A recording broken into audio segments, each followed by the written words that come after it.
Merci à tous.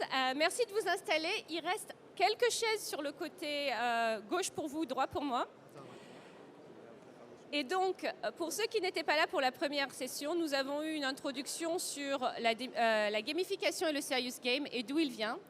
Et maintenant, nous allons avoir avec Florent et Frédéric.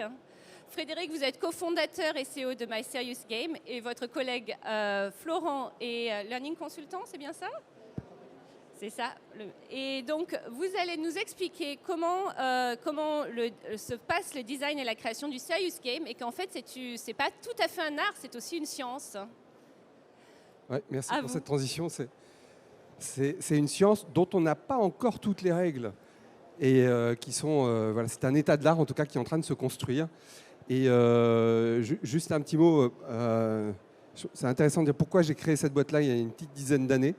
Donc je travaillais vraiment dans les ressources humaines et je me suis dit, le digital c'est génial, on peut faire des tas de choses, on peut démultiplier, on peut augmenter la formation présentielle et former vachement plus de monde.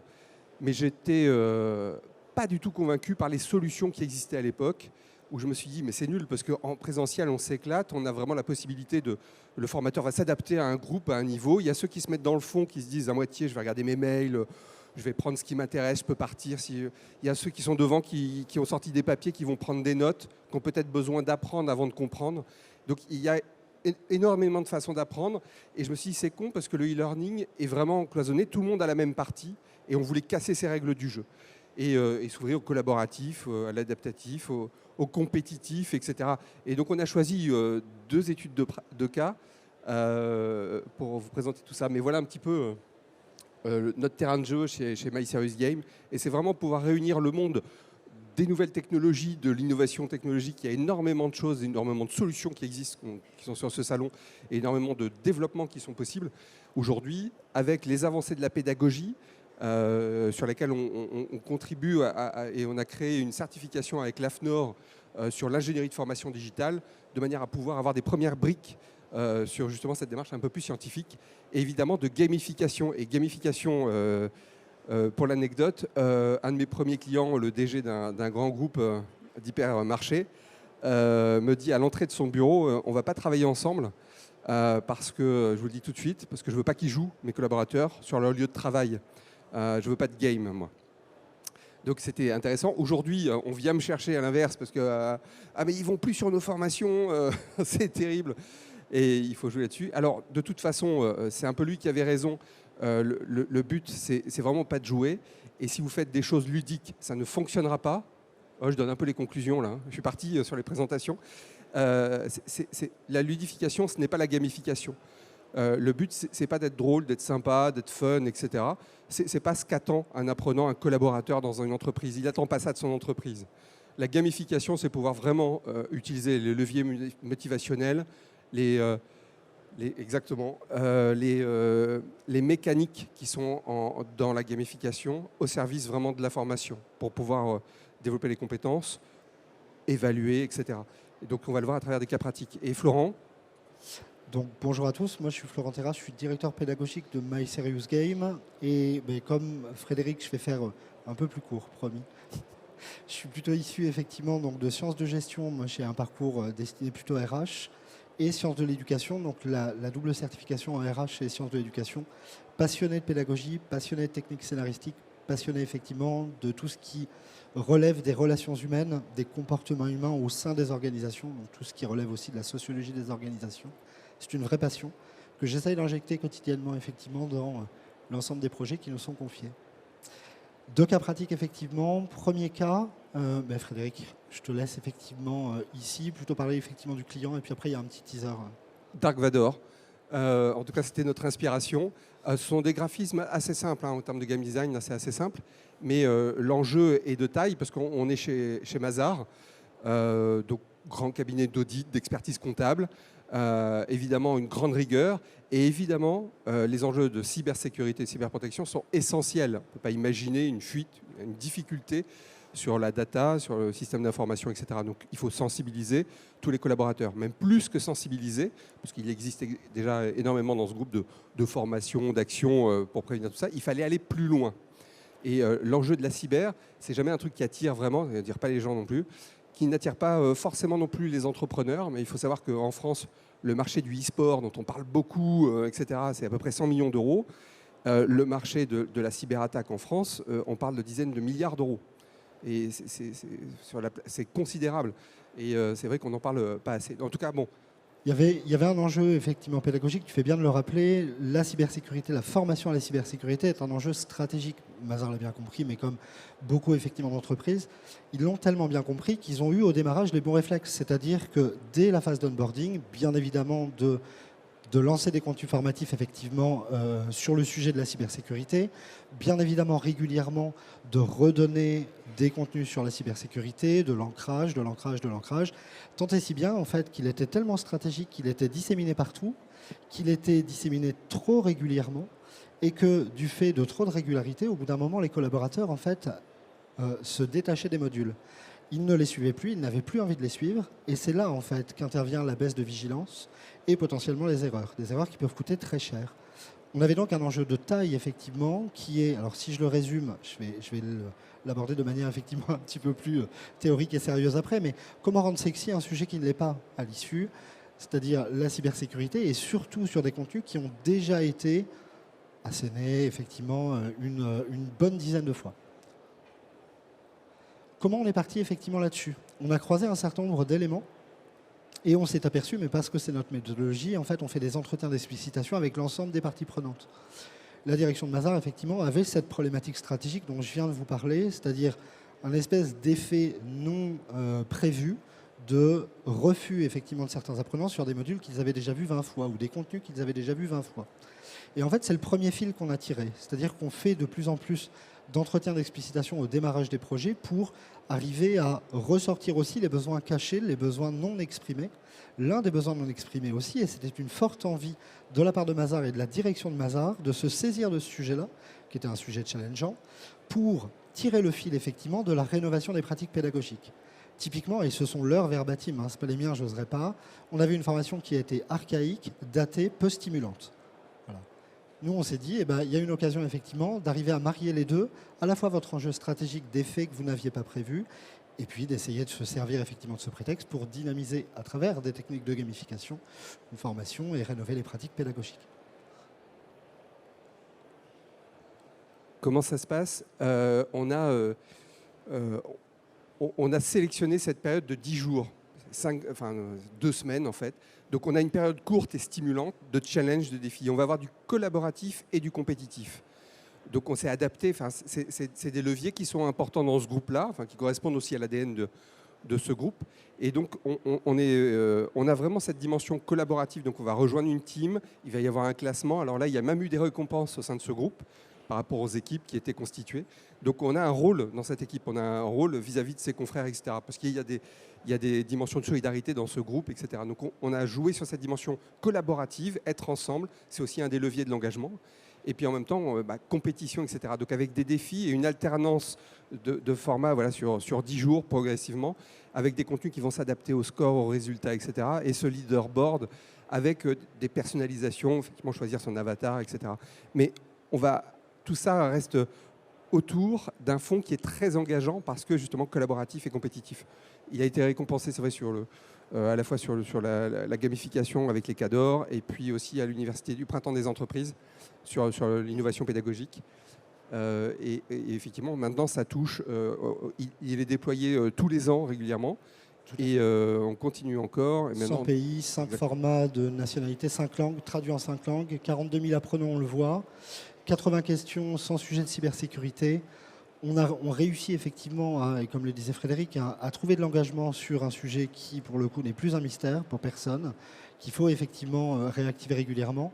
Et ça tient effectivement pendant 10 jours, alors pas consécutifs, bien évidemment, 2 fois 5 jours sur 15 jours. Ça embarque des équipes parce qu'ils sont à 5 dans une même équipe.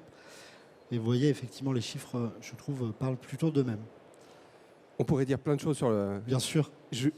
En synthèse, effectivement, et très très rapide, un classement des enjeux stratégiques, enjeux de dispositifs, enjeux pédagogiques. Ce qui était très important, c'était de transmettre et de consolider, avec ce que je vous ai dit au démarrage, le fameux sentiment de maîtrise qui, si effectivement on a une formation qui est, moi, ce que j'appelle monolithique. Typiquement, si vous choisissez dans votre organisation, dans votre université d'entreprise, dans votre entreprise, de faire que du serious game, ou de faire que de la VR, ou de faire que du digital learning, ça ne fonctionnera pas. On vise aujourd'hui la polyvalence, l'adaptabilité, la compétence. C'est en multipliant les contextes, effectivement, qu'on va y arriver, et notamment les formats. Attention aux approches monolithiques ici, qui génèrent aussi du sentiment de maîtrise. Réenchanter, dynamiser, c'était le deuxième enjeu, un enjeu plutôt à hauteur du dispositif. Comment on fonctionne? Et donc là, l'idée, c'est de mailler la gamification, la narration. On voyait le fameux Dark Vador au démarrage, qui est de Dark Asmar, qui est Mazar à l'envers, effectivement, et donc qui engage et qui lie des piliers de l'entreprise, des piliers culturels de l'entreprise au jeu sérieux. Et puis le troisième, jouer, se former. J'ai bien évidemment mis jouer au premier et se former ensuite, parce qu'ils n'ont effectivement pas du tout l'impression de se former, ils ont l'impression de jouer. C'est une thématique, je crois qu'on en a fait 30 l'année dernière, c'est une des thématiques les plus importantes en termes de commandes clients. Évidemment, il y a eu le télétravail, mais là, ça c'est quand même un petit peu les soft skills, etc. Mais ça reste dans les thématiques fortes depuis déjà quelques années. Il y a d'autres expériences, et ce que j'aime bien, c'est quand on transcende un petit peu, et que la gamification, elle peut nous surprendre. C'est-à-dire qu'on va recevoir un mail, imaginez que vous soyez un collaborateur dans une banque, vous allez recevoir un mail, ça fait partie du jeu. Si vous ouvrez la pièce jointe, moins 10 points dans votre partie. Si vous avez des clés USB qui sont dans la salle de pause, tiens, c'est à qui? Ça doit être à tous les coups, c'est Alfred à la compta, il est maladroit. Vous branchez la clé USB sur votre ordinateur, c'est un piège aussi, moins 10 points. On ne branche pas de clé USB sur un ordinateur qu'on ne connaît pas.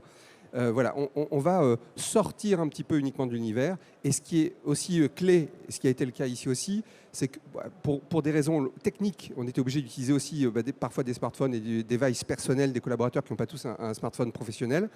Donc il fallait pouvoir interconnecter tout ça, mais hors de question de se connecter sur une plateforme LMS ou etc. En plus de Cifadis qu'ils ont déjà en interne, plus l'intranet, etc. Il faut que tout ça soit hyper fluide, donc interconnecté avec des petites passerelles un peu magiques, mais il faut vraiment fluidifier. Il y a souvent ce phénomène de complexifier. Alors l'expérience apprenante peut être vachement belle, mais si derrière on va encore sur un nouvel outil, une nouvelle solution, on est vraiment dans cette tendance de fond aussi, je trouve, de réunir, si vous utilisez Teams, de tout mettre dans Teams, etc., de simplification. Deuxième cas, effectivement, qui n'a rien à voir, mais qui vous montre aussi la diversité et nos champs d'intervention qui sont sur une palette effectivement assez large. Je vais redémarrer un petit peu de la même manière, c'est-à-dire en vous illustrant et en mettant au devant les challenges et les défis en fait, qu'on nous a soumis à démarrage. Ce projet, il a été travaillé avec l'entreprise Monkey-Tai. Monkey-Tai, c'est une entreprise qui propose une plateforme effectivement qu'on peut appeler ATS dans le champ effectivement du RH, et qui propose en fait des questionnaires pour créer du matching affinitaire. Grosso modo, le parti pris, c'est se connaître soi-même pour mieux effectivement se vendre et voir si, en fonction de la connaissance qu'on a de soi et des éléments bien évidemment qui sont ressortis à travers les questionnaires, eh bien ça match avec l'organisation, l'entité qu'on souhaite rejoindre. Ça, c'est effectivement leur projet et leur produit phare, effectivement. Ils répondent, Monkey-Tai, à un appel d'offres et ils s'inscrivent dans le plan d'investissement des compétences, pour les compétences, le PIC. Dans ce cadre-là, ils doivent travailler et fournir, effectivement, sur cette plateforme, associer un questionnaire à destination des NEETs.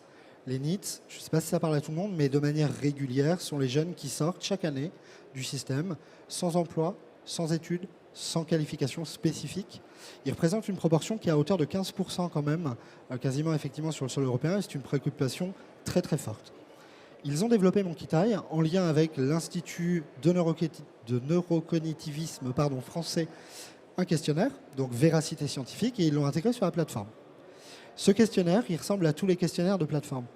C'est-à-dire que typiquement, c'est un Forms, et c'est pas super sexy, déjà pour tout un chacun.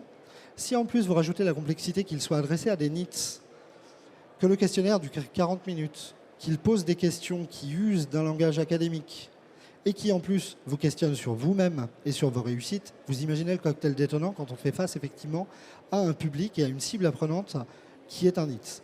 Comment effectivement on fait passer ce message, pardon de l'expression, mais on met un petit peu de sucre autour du médicament histoire que ça passe mieux. Comment ça se passe?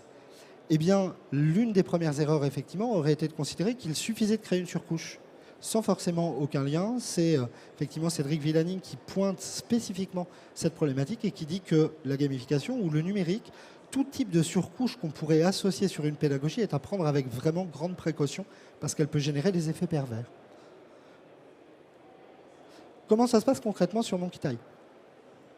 on a fait effectivement une décomposition de un certain nombre de champs qu'on questionne systématiquement chez My Serious Game. C'est intégré dans la méthodologie dont parlait effectivement Frédéric au démarrage, et nous sommes certifiés par la fac pour cette méthodologie.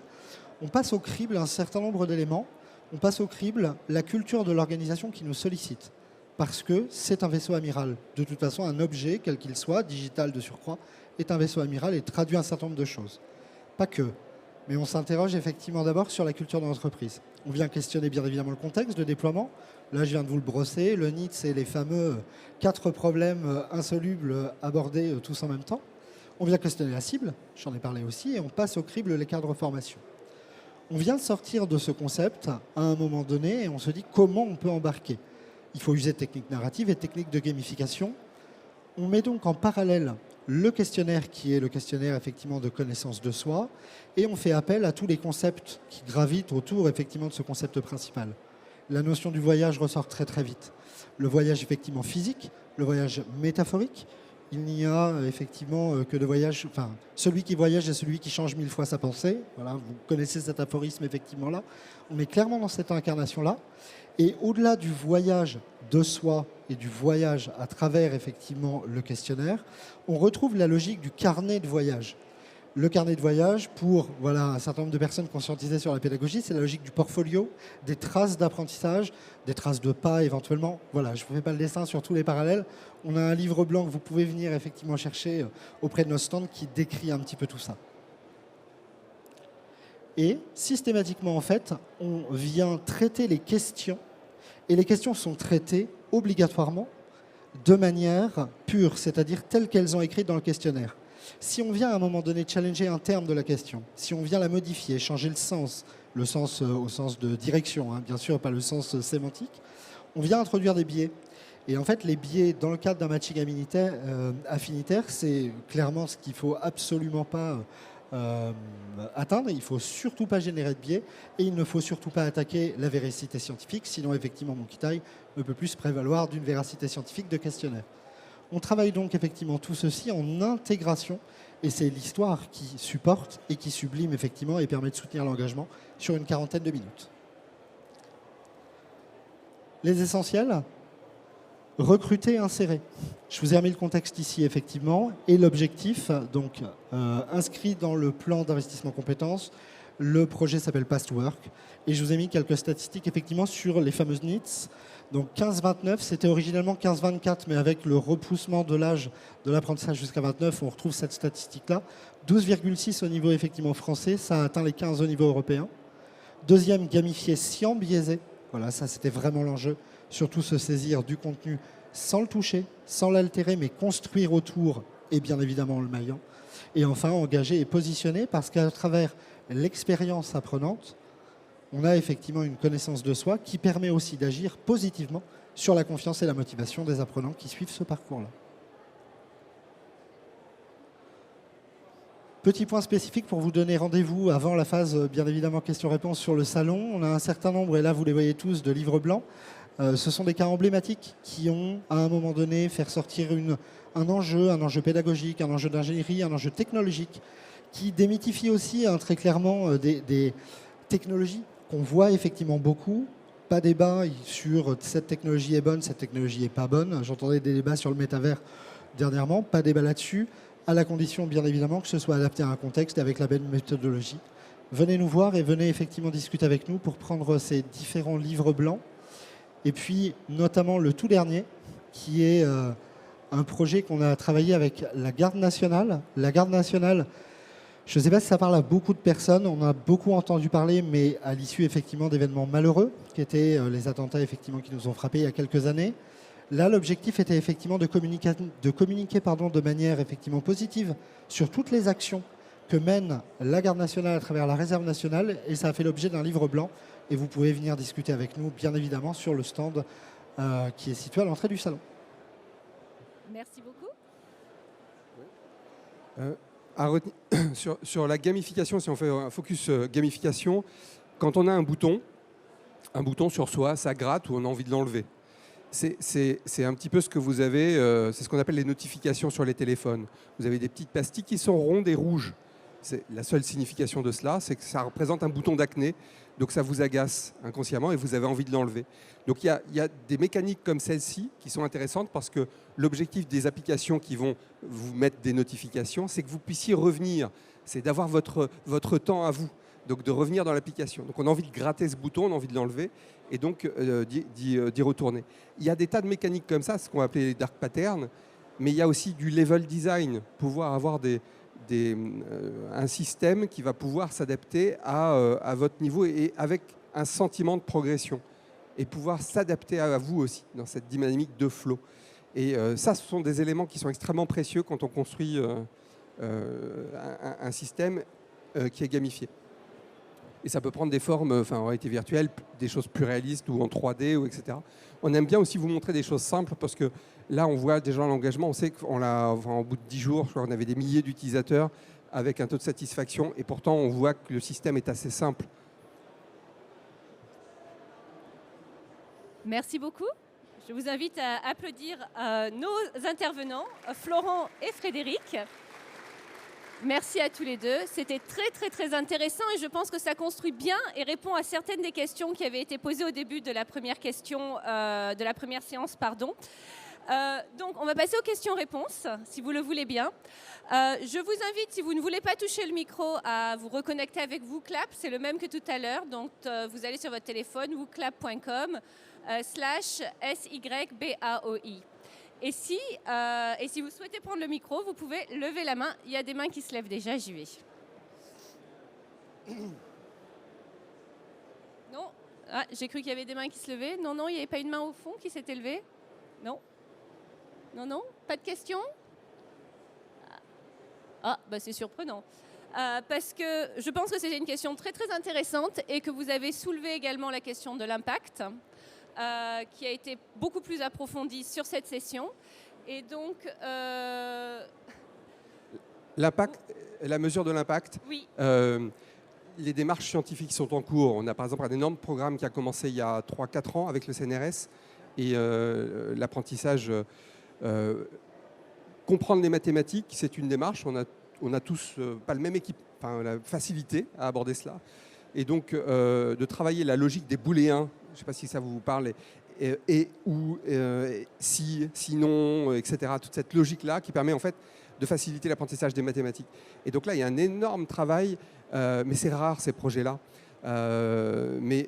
où là, il y a tout un questionnement scientifique sur effectivement de la gamification, au choix de la thématique, etc. Et des mesures qui permettent de constater les résultats et les évolutions de différents systèmes. Et donc ça, on a la chance de participer à des programmes comme ça avec certaines universités ou le CNRS, et c'est génial pour apprendre des mathématiques. Ça va bientôt sortir et même les parents auront la possibilité d'utiliser cette application. Ça, c'est vraiment des choses... Voilà, on est parti sur un storytelling. Il y a une énigme sur l'Égypte et avec des systèmes de hiéroglyphes qui sont assez proches en fait, de cette logique booléenne. Et ça, c'est le genre de mécanique super intéressante. On parlait d'enjeux tout à l'heure. Là, sur ce projet effectivement spécifique, on est venu à travers un serious game venir infirmer ou confirmer une hypothèse de thèse. La thèse était la suivante en fait. C'est une thèse qui associe deux départements, un département plutôt de sciences mathématiques, sciences informatiques, l'autre département sciences du langage. Et le postulat est de se dire que la logique effectivement booléenne avec ses connecteurs logiques permet de travailler sur une structure universelle du langage. Typiquement, ce sont, alors pas les vieux mythes, mais les mythes effectivement de l'espéranto, du volapük. On est clairement dans cette filiation-là. Et donc l'idée à travers le game design était de venir confirmer, infirmer cette hypothèse en utilisant pour le coup zéro langage. Donc vous avez en fait un jeu qui ne fonctionne qu'avec une narration environnementale, pas de voix off, bien évidemment, parce que ça crée des biais d'orientation, pas de texte non plus. Et donc tout l'enjeu et toute l'hypothèse de thèse est porté par ce jeu-là et par la narration environnementale, était à destination d'enfants de 7 ans au démarrage, mais peut s'étendre jusqu'à 77 du coup, vu qu'il n'y a pas ces biais-là. Merci beaucoup, Florent. Pas d'autres questions, parce que moi j'en ai plein, ça m'intéresse énormément la gamification. Et je voulais vous demander... Ah, super. Il y a des questions sur le téléphone et des exemples de gamification en utilisant le téléphone portable, mobile learning, ça se passe comment ? Je peux placer Fnac Darty qui va agacer Allemand, parce que je lui ai promis que j'en parlerai plus. Exemple très simple. directeur commercial de Fnac et de Darty nous disent voilà, on voudrait un truc facile, dans 3 mois, opérationnel, et un impact tout de suite sur les ventes. OK, challenge, défi, etc. Donc là, l'idée, c'est on va utiliser les téléphones personnels et on va s'interfacer avec leur logiciel des ventes, les objectifs par commerce, etc. Et on s'est basé sur le jeu du 1000 bornes. Je ne sais pas si vous vous rappelez de ce petit jeu de cartes d'attaque et de défense. Et ce qui est génial, c'est que là, on joue sur compétitif, collaboratif, très compétitif, parce que j'ai vendu 3 assurances hier, donc du coup, j'ai la carte d'attaque, donc tu as 24 heures pour vendre le dernier Mac à 5 000 €. Très bien. Sauf que toi, comme tu avais vendu justement un Mac hier, etc., tu as la carte boomerang. Et donc, je me reprends mon défi dans la figure. Donc, il y a ce côté jeu gamifié, etc., qui est hyper stimulant pour eux. Et puis, il y a aussi cet aspect collaboration parce qu'ensemble, ils vont devoir affronter d'autres magasins. Et cette compétition et ensemble voilà, correspond bien aux valeurs, etc., de l'entreprise. À cela s'ajoute le fait à la fois que c'est interfacé, effectivement, donc automatiquement, les téléphones vont récupérer un petit peu les données des chiffres, etc. Et aussi s'adapter parce que si le magasin est situé dans une rue avec des manifestations ce samedi, évidemment, il ne fera pas son objectif. Donc le directeur de magasin va pouvoir ajuster cela. Quelqu'un est à mi-temps, quelqu'un est en apprentissage dans le magasin, on ne va pas lui demander les mêmes objectifs. Donc il y a la possibilité vraiment à tout le monde de réussir. Et ça, c'est génial. Ça marche depuis 4 ans, 5 ans. Ça ne marcherait pas tous les jours. Parce que là, les scores, c'est 92-98% des vendeurs qui jouent avec le matin. Hein. Donc avec 30% sur les ventes. Donc on re-signe, ils sont contents. Mais cette mécanique, elle est très simple. Hein. C'est une application qui coûte pas très cher à développer. À la limite, c'est l'interopérabilité, la connexion avec les systèmes qui prend un peu plus de budget. Mais c'est hyper simple et hyper efficace. Et donc, on fait des saisons. Donc, c'est-à-dire c'est à peu près 3 semaines. Je crois que c'est 3 semaines chez Fnac, 4 semaines ou 5 chez Darty. On a des fonctionnements un petit peu différents. Et plus rien pendant 2 mois. 2 mois, 2 mois et demi. Donc, on recrée du manque et donc du désir. Hop, ça revient, est génial. Il y a des nouvelles cartes à l'intérieur. Et puis, on peut y trouver des cartes d'information, etc. Et donc ça, c'est un dispositif qui fonctionne sur la durée avec un vrai impact. Voilà un exemple d'application assez simple.